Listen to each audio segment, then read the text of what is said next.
প্রিয় ও স্নেহের 2025 সালের নতুন বছরের অষ্টম শ্রেণীর ছাত্রছাত্রী বন্ধুরা, আশা করি তোমার সবাই ভালো আছো।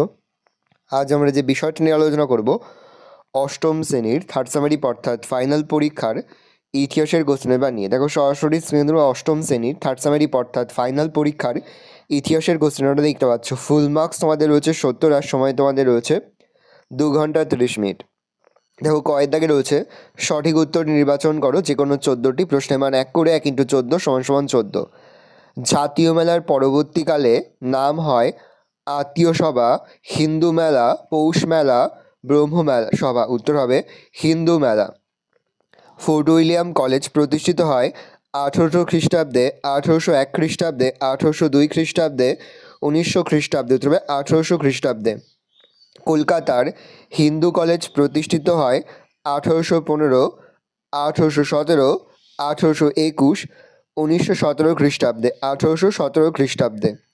বঙ্গভঙ্গের পরিকল্পনা করেন Lord Canning, Lord Curzon, Lord Minto, Lord Wellesley. উত্তর হবে লর্ড কার্জন।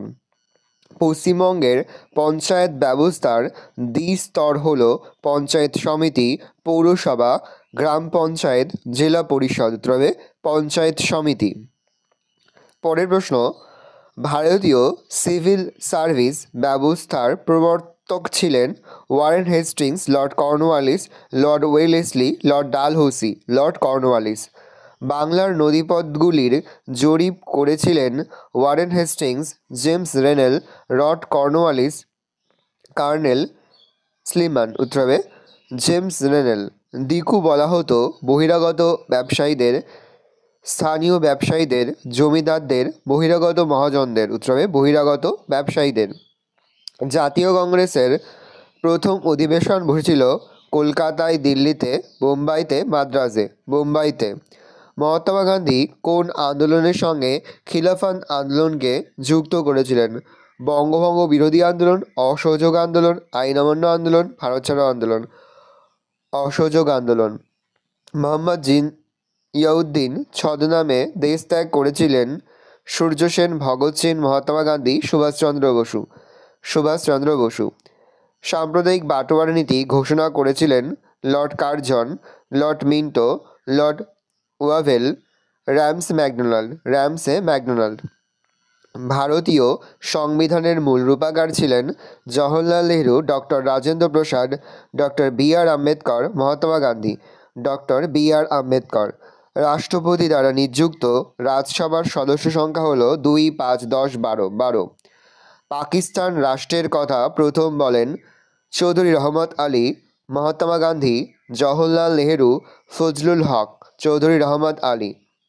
নীলদর্পণ নাটকটি লেখেন রবীন্দ্রনাথ ঠাকুর, কালিদাস, দীনবন্ধু মিত্র, বঙ্কিমচন্দ্র চট্টোপাধ্যায়। দীনবন্ধু মিত্র। হুল শব্দের অর্থ হল মহাজন, জমিদার, বিদ্রোহ, বহিরাগত। বিদ্রোহ।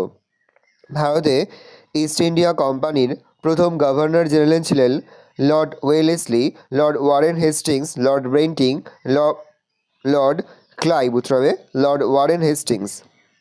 ক্ষয় দাগে রয়েছে নিম্নলিখিত প্রশ্নগুলির নির্দেশ মতো উত্তর দাও। প্রশ্নের মান 1 করে 1 × 14 = 14। এর দাগে রয়েছে এক কথায় যে কোনো 4টি প্রশ্ন দাও। প্রশ্নের মান 1 করে 1 × 4 = 4। ভারতের বিপ্লববাদের জনক কাকে বলা হয়? বিনায়ক দামোদর সভাকর। রশিদারি দিবস কবে পালিত হয়? 12ই ফেব্রুয়ারি। মুসলিম লীগ কে প্রতিষ্ঠা করেন? নবাব সলিমুল্লাহ। ভারতের সংবিধান কবে গৃহীত হয়? 1949 খ্রিস্টাব্দে 26শে নভেম্বর। নর্মদা চাও আন্দোলনের নেত্রী কে ছিলেন? মেধা পাটেকার। কোন জাহাজে নৌসেনারা প্রথম বিদ্রোহ ঘোষণা করে? 1946 খ্রিস্টাব্দে তলোয়ার। 1930 খ্রিস্টাব্দে মুসলিম লীগের সভাপতি কে ছিলেন? মোহাম্মদ ইকবাল। আজাদ হিন্দ বাহিনীর দায়িত্ব কে নিয়েছিলেন? সুভাষচন্দ্র বসু। বিয়ে দাগে রয়েছে স্তম্ভ মেলাও। স্তম্ভ দুটি মিলে রেখো যে কোনো 4টি প্রশ্নের মান 1 করে 1 × 4 = 4। ক স্তম্ভের জ্যোতিরাও ফুলে, নবগোপাল মিত্র, রামমোহন রায়, শিশির কুমার ঘোষ, স্বামী দয়ানন্দ সরস্বতী। আর খ স্তম্ভের রয়েছে ব্রাহ্ম সমাজ, আর্য সমাজ, জাতীয় মেলা, ইন্ডিয়ান লীগ, সত্যশোধক সমাজ।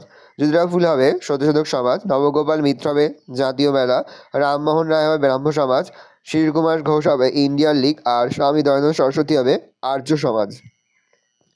সি এ দাগে রয়েছে শূন্যস্থান পূরণ করো যে কোনো দুটি। ড্যাশকে সীমান্তগামী বলা হয়? উত্তর হবে খান আব্দুল গাফফার খানকে। লোকসভা সভাপতিত্ব করেন ড্যাশ? উত্তর হবে স্পিকার।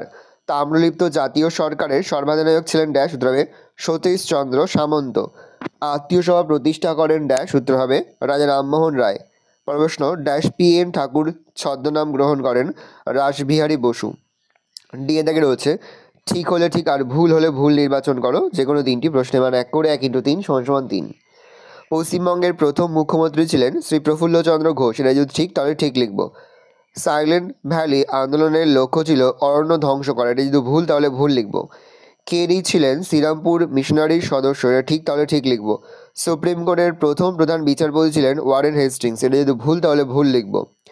সাগরে কন্যা শিশু ভাসিয়ে দেওয়ার প্রথা নিষিদ্ধ করেছিলেন লর্ড ওয়েলেসলি। এটা যদি ভুল তাহলে ভুল লিখব। ভারতের প্রথম ভাইসরয় ছিলেন লর্ড ক্যানিং। এটা যদি ঠিক তাহলে আমরা ঠিক লিখব। গয়দাকে রয়েছে 2-3টি বাক্যে নিচের প্রশ্নগুলির উত্তর দাও। বিকল্প লক্ষণীয়। প্রশ্নের মান 2 করে 2 × 6 = 12। কে কবে কী উদ্দেশ্যে এশিয়াটিক সোসাইটি প্রতিষ্ঠা করেন? উইলিয়াম জোন্স 1784 খ্রিস্টাব্দে এশিয়াটিক সোসাইটি প্রতিষ্ঠা করেন। মূলত সংস্কৃত ভাষায় লেখা প্রাচীন সাহিত্যগুলি আধুনিক ইংরেজি ভাষায় অনুবাদ করাই ছিল তার লক্ষ্য। তিনি মনে করতেন এই চর্চার ফলে ভারতের শিক্ষিত মানুষদের সঙ্গে ব্রিটিশদের বোঝাপড়া অনেক সুষম হবে। তিনি প্রাচ্য পাশ্চাত্য শিক্ষার কেন্দ্ররূপে এই প্রতিষ্ঠানটিকে গড়ে তুলতে চেয়েছিলেন। নেক্সট কোশ্চেন, ঔপনিবেশিক সমাজে কাদের মধ্যবিত্ত ভদ্রলোক বলা হতো?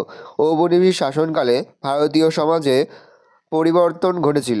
তখন আর্থিক সচ্ছলতার ক্ষেত্রে যাদের অবস্থান ছিল মাঝামাঝি স্তরে তাদের বলা হতো মধ্যবিত্ত আর ভদ্রলোক। আবার উচ্চবর্ণের হিন্দু সম্প্রদায়ভুক্ত মধ্যবিত্তদের ভদ্রলোক বলা হতো। ব্রিটিশ আমলে ভারতের আর্থিক দিক থেকে মাঝামাঝি স্তরে উচ্চবর্ণের হিন্দুদের বলা হতো মধ্যবিত্ত ভদ্রলোক। এই নবোদিত মধ্যবিত্ত শ্রেণী ইংরেজ শাসনের উগ্র সমর্থক এবং পৃষ্ঠপোষক ছিলেন। দাদন প্রথা বলতে কী বোঝো? পলাশী যুদ্ধের পর থেকেই ইস্ট ইন্ডিয়া কোম্পানি নীল সহ অন্যান্য অর্থকরী ফসল চাষের জন্য চাষিদের অগ্রিম অর্থ দিত। কোম্পানির অগ্রিম অর্থ গ্রহণ করার চাষিরা ইস্ট ইন্ডিয়া কোম্পানি ছাড়া আর অন্য কোথাও উৎপন্ন ফসল বিক্রি করতে পারত না। একেই দাদন প্রথা বলে। অবশিল্পায়ন বলতে কী বোঝো?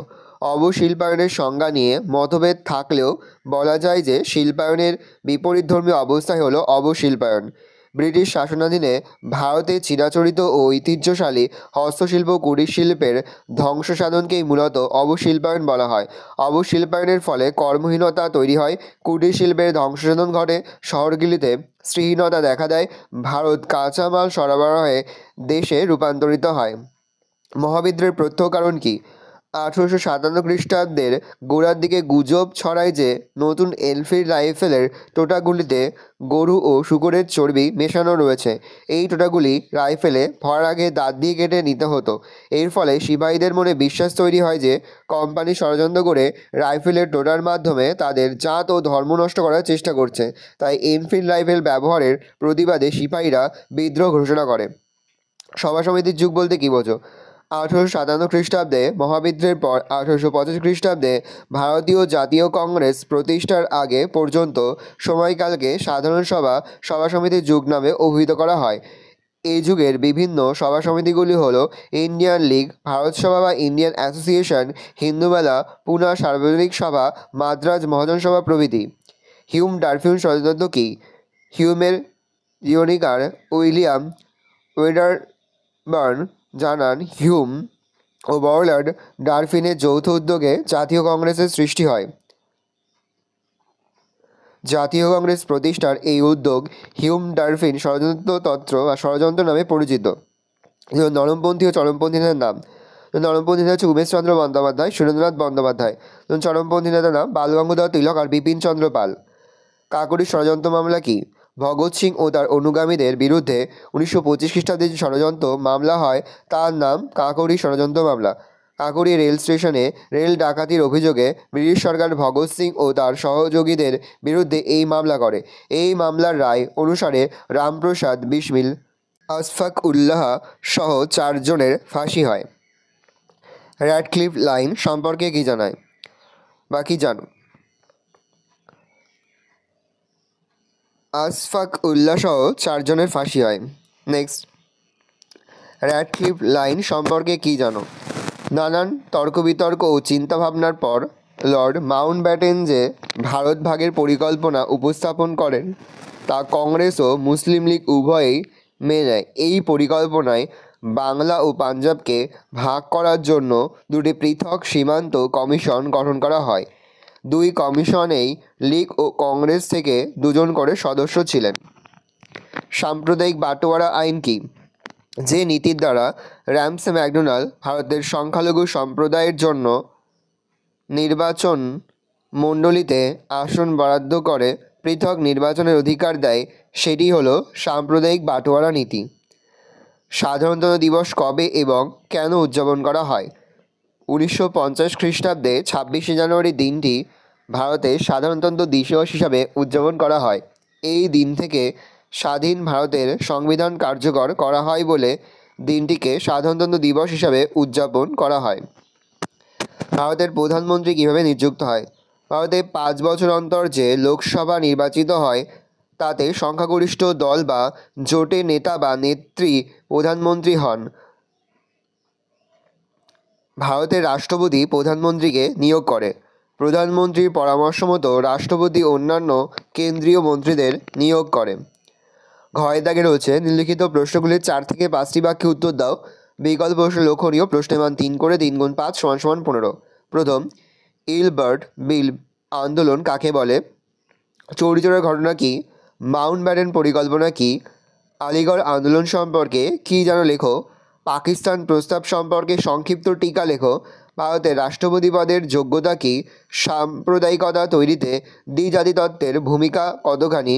ভারতের সংবিধান উল্লেখিত নাগরিকদের মৌলিক অধিকারগুলি লেখো। সাঁওতাল বিদ্রোহ সম্পর্কে সংক্ষিপ্ত ব্যাখ্যা দাও। টিকা লেখো জালিয়ানবাগের হত্যাকাণ্ড। ভারতের সংবিধানে সার্বভৌম কথাটির অর্থ ব্যাখ্যা করো। দেখো ইঙ্গিত দাগে রয়েছে নিচের প্রশ্নগুলির 8 থেকে 10টি বাক্যে উত্তর দাও। বিকল্প প্রশ্ন লক্ষণীয়। প্রশ্নের মান 5 করে 5 গুণ 3 = 15। 1946 খ্রিস্টাব্দের নৌ বিদ্রোহের কারণ ও গুরুত্ব কী? 1857 খ্রিস্টাব্দের সিপাহী বিদ্রোহের প্রকৃতি আলোচনা করো। ভারতের স্বাধীনতা সংগ্রামে সুভাষচন্দ্র বসুর অবদান সংক্ষেপে আলোচনা করো।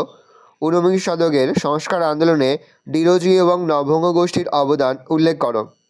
নেক্সট, সমাজ সংস্কার ও নারী শিক্ষা প্রসারে ঈশ্বরচন্দ্র বিদ্যাসাগরের অবদান আলোচনা করো। ভারতের সংবিধানের বৈশিষ্ট্যগুলি আলোচনা করো। অহিংস অসহযোগ আন্দোলনের বৈশিষ্ট্যগুলি উল্লেখ করো। ভালো করে দেখে নাও, এই রয়েছে টোটাল তোমাদের থার্ড সামারি অর্থাৎ ফাইনাল পরীক্ষার অষ্টম শ্রেণীর ইতিহাসের কোশ্চেন পেপার। ভালো তোমাকে প্রশ্নটা দেখে নাও। আশা করি ভিডিওটা ভালো লেগেছে। ভিডিওটা ভালো লাগলে ভিডিওকে লাইক করতে ভুলবেন না। আমার নতুন হওয়া লাল ক্লিক সাবস্ক্রাইব প্রেস করে পাশে বেল আইকনটা প্রেস করো, যেমন নতুন কোনো ভিডিও আপলোড করি সবার ফার্স্ট তোমরা পেয়ে যাও। আর এই ভিডিওটি তোমার বন্ধু বান্ধবী আত্মীয়স্বজন সবার মধ্যে কিন্তু অনেক শেয়ার করে এর বছর অষ্টম শ্রেণীতে পড়ছে। আমরা কিন্তু ইতিমধ্যেই অষ্টম শ্রেণীর প্রতিটি বিষয়ের সিলেবাস, প্রশ্নকার এবং নমুনা প্রশ্নপত্র কিন্তু আপলোড করে দেওয়া এখনও পর্যন্ত।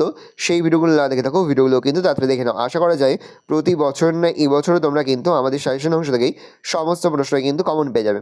আর এখানের যে বড় প্রশ্নগুলো রয়েছে সেই বড় প্রশ্নগুলো কিন্তু অবশ্যই আমাদের যে ফেসবুক পেজ রয়েছে সেখান থেকে তোমরা কিন্তু বড় প্রশ্নের উত্তরগুলো সংগ্রহ করে নেবে। দেখে নাও ভালো করে।